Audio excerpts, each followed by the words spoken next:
hour. Time for Maximize Your Potential. I'm Brian Sexton, and today we have a special guest joining us from Reno, Nevada, from Broadbent and Associates, the president of Broadbent, Randy Miller. Hey, Randy, how are you? Hey, I'm doing great, Brian. Thanks so much for having me.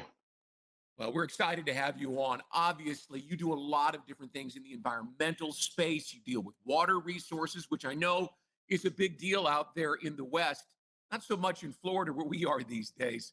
Tell me, what's That's right. keeping you busy and what brought you into the environmental engineering space to begin with?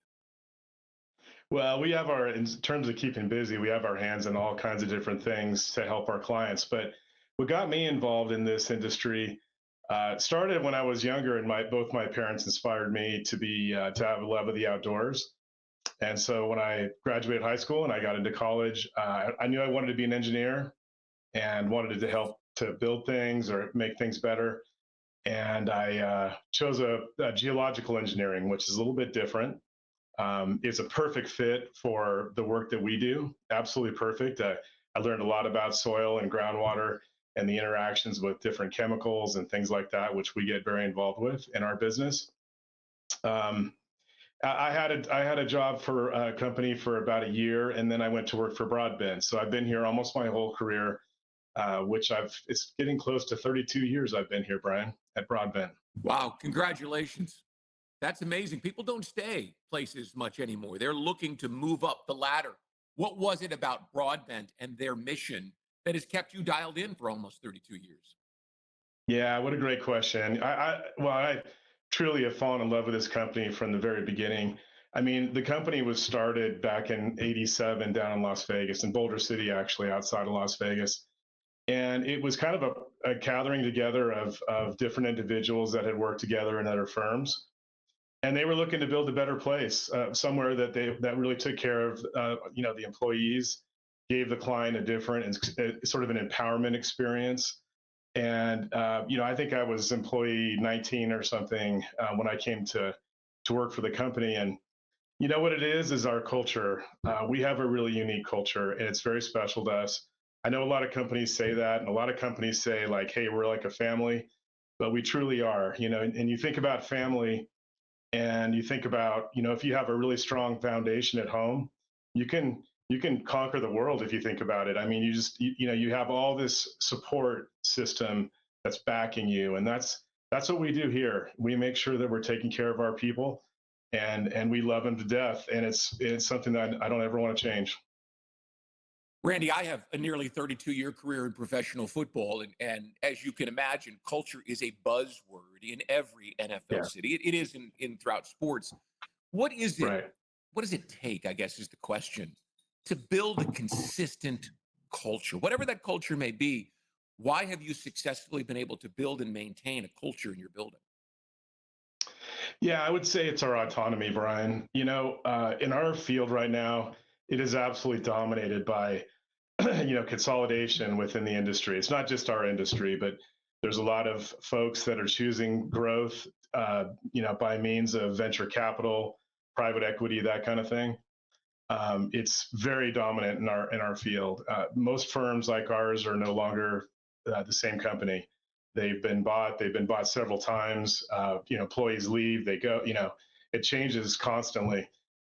And for us, it's consistency. I mean, we have a large number of people in our company that have been here for 10, 20, 30 years, like me. And in fact, it's funny, I think about this sometimes. There's people in our company that I've worked with and spend more time in my life with than anybody else in my life, my wife included.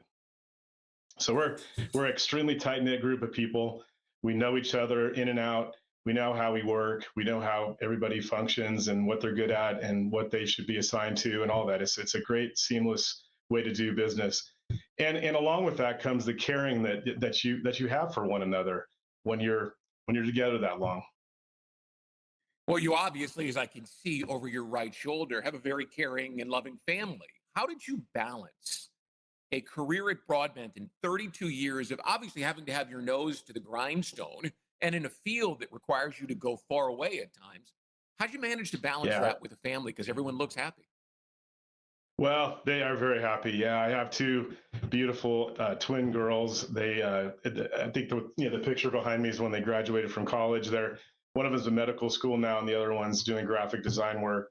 I have a very loving and supportive wife. All the thanks goes to her. She takes care of things. She's a physician, which makes it extremely challenging for us to make sure that we're both Yeah. chipping in. It's all hands on deck at our house. It always has been from the time the girls were born. They could not be more supportive of me and the things that I need to do for business and all the work that's required, and that goes on, extends into the evenings at times, and all kinds of things that it involves. I also truly believe in a work life balance.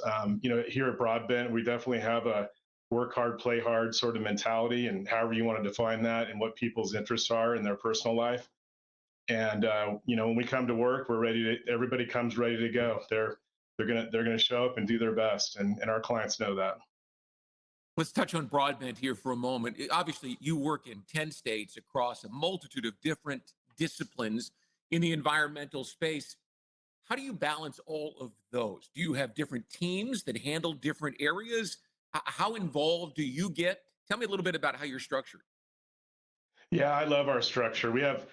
First off, we have 20 owners that are distributed, so we have a kind of distributor ownership.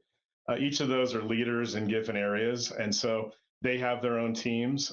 They're able to work, fairly independently. I mean, we set goals at the company level that are, they're achievable goals that will meet the growth goals that we have as a company. And they build their teams. I help in that in a whole host of ways. I give support where needed. I give advice. I weigh in and review things and help them out in all kinds of ways.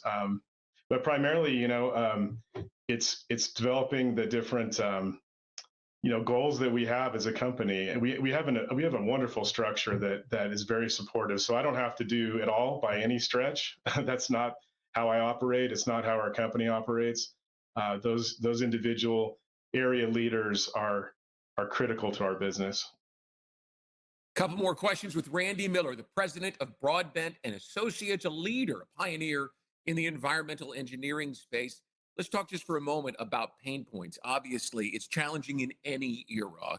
There's nothing unique about having difficulty and obstacles that you have to overcome. As you mentioned, there's a lot of consolidation in the industry. How do you handle the challenges that poses to you? What sort of obstacles are unique to your space, and how does Broadbent attack them? Yeah, well, we truly believe that we need to continue to grow. I mean, our competitors, we have 170 people. As you mentioned, we cover the area basically west of the Mississippi with the different office locations that we have. Many of our competitors are much larger. The thing is, Brian, is there's a lot of talk about that they can do it all, and we can do an incredible amount of different. We provide lots of different services, and we cover a lot of ground. And but I think our autonomy is what really sets us apart.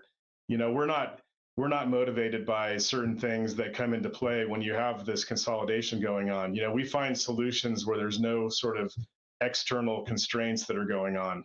We don't have that sort of thing going on in our organization behind the scenes. So, and I think the pain point for us right now in our growth is we've made a commitment and an investment in setting up newer offices. We've had a great foundation in Nevada for a long, long time, and we've set up new offices that we're focusing on building those right now.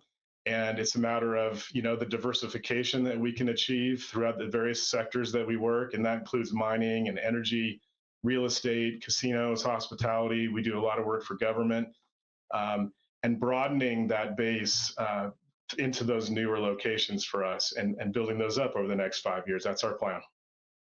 If you want more information on what Randy and his team are doing at Broadbent, you can check out broadbentinc.com. Hey, Randy, one final question. You don't get to where you obviously are personally and professionally over 32 years without learning some things along the way. And we've got viewers here at the Daily News Network who are looking to improve themselves and find out how guys like you get it done. Got a tip or a motto or a philosophy you've developed over the decades that has contributed to your success that you can contribute to our show? Yeah, Brian, what I would say, first and foremost, you got to come ready for work when you're showing up at the door. and you got to do your best. But I think most importantly, on top of it, is you got to laugh and have fun every day, and that's what we do here at Broadbent. Things in life. There's all kinds of challenges that come up, but you know what? You need to smile each day. You need to take on things with a positive attitude, and that'll get you a long, long way. A big smile will take you far in life, for sure. Randy, thanks so much for giving us some of your time today. I know you're busy and appreciate your contribution to maximize your potential in the Daily News Network. Hope you'll come back and join us Hey, again. Brian, thanks so much for your time. Appreciate it.